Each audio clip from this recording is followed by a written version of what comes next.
Decolonial Marxism will be an important companion to our continued learning from the same Pan-African mind that showed us clearly how Europe underdeveloped the continent. With the dimensions of race and colony added to class analysis, Rodney completes Marx. Part 1. Marxist Theory and Mass Action. 1. A brief tribute to Amilcar Cabral. In Amilcar Cabral, Africa had a giant who bridged the gap between theory and practice, and hence represented the embodiment of revolutionary praxis. Cabral was a theoretician of the highest caliber, but only because he was involved in changing the ugly realities of colonized African society. He supervised a people's war of liberation with great distinction, but only because of the soundness of his scientific worldview and his capacity to apply it penetratingly to the social relations of Guinea-Bissau. The few pages which Cabral devoted to an analysis of the African societies of Guinea-Bissau are of extraordinary perceptiveness and authenticity. This is understandable, since the accuracy of the interpretation was literally a matter of life and death.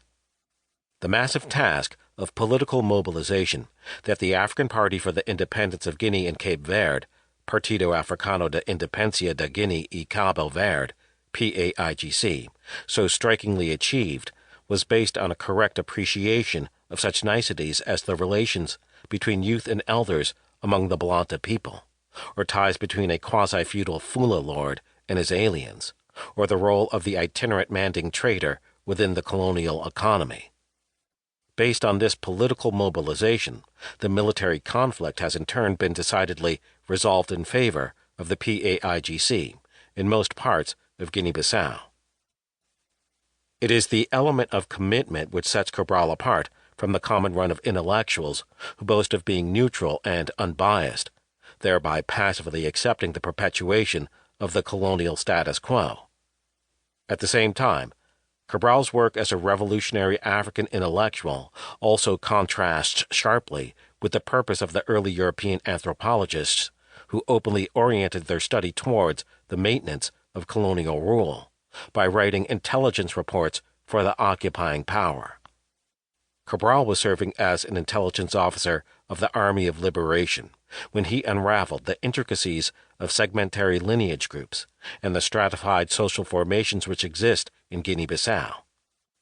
The fact that the Portuguese colonial regime has virtually fallen apart, in contrast to the surging growth in the area of liberated Guinea, is the ultimate proof of the reactionary nature of the colonial relationship and the progressive character of the intellectual work carried out by Cabral and his colleagues.